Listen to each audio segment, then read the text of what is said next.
And so he uses something that's crafty but slithery, and will make even God part of the conversation. What's the second thing he does? That's in verse 1 too.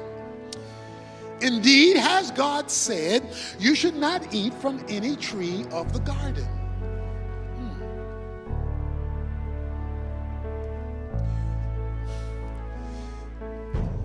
He wants you to think God is holding out on you.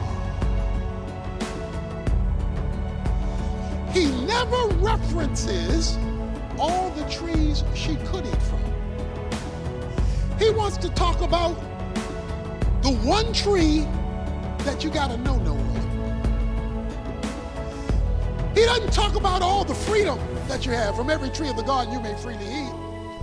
He wants to talk about, well, let's talk about what God said relative to what you can't do. He says, you shall not eat. He wants to paint God as a God who's trying to keep you from having a good time.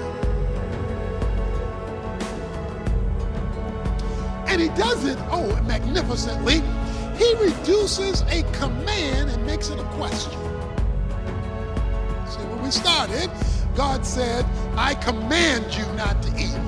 He says, let me just ask you a question. Tell me what you think about this. See, when we reduce God's command and turn it into a question, we've lessened its impact. Because he just asked me a question. Can somebody ask me a question?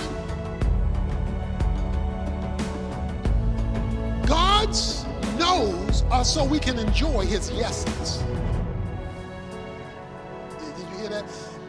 God's no's, don't eat from that tree, is so that you can eat from all the other trees.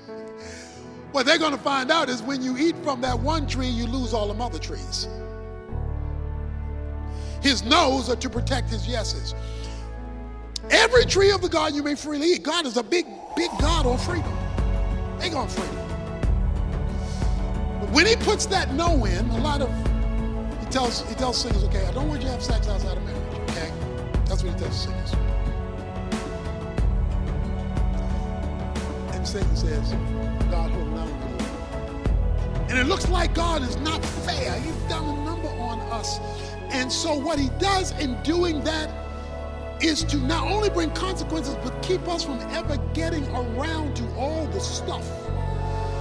That's the free benefits that he wants to bring into your life by getting you stuck in this one tree. In fact, you let the New Testament tell it, 1 Corinthians 7, the singles should be a lot happier than the married folk.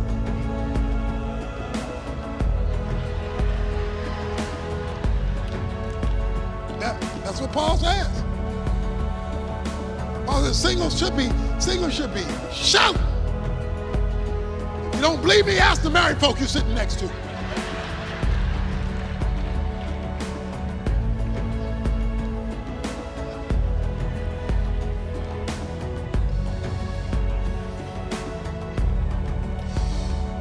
Like the child that complains at Christmas about the one toy they didn't get, so they don't even get to enjoy the toys that they did have.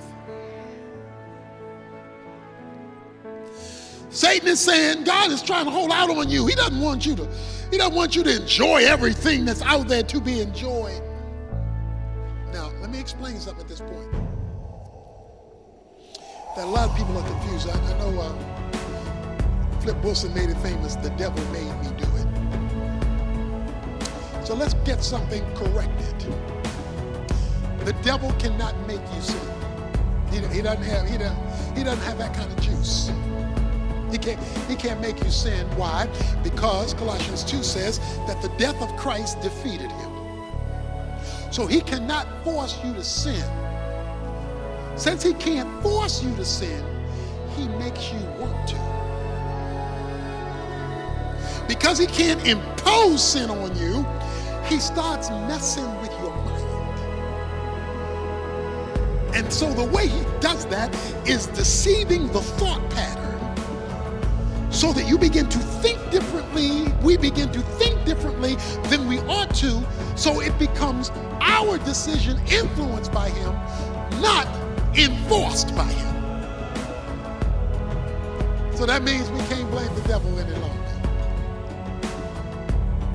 Not from the force standpoint. What he does is he plants his thought into your mind until it becomes your thought. And so then it influences your action, my action, our action. So the second one is God is holding out on you. He's keeping that tree from you. When God's whole point of restriction was to enhance freedom. The third strategy.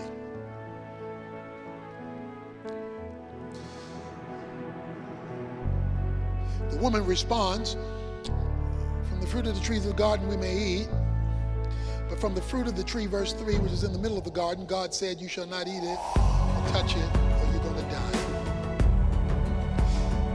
He said to the woman, you surely will not die. Okay? There will be no consequences.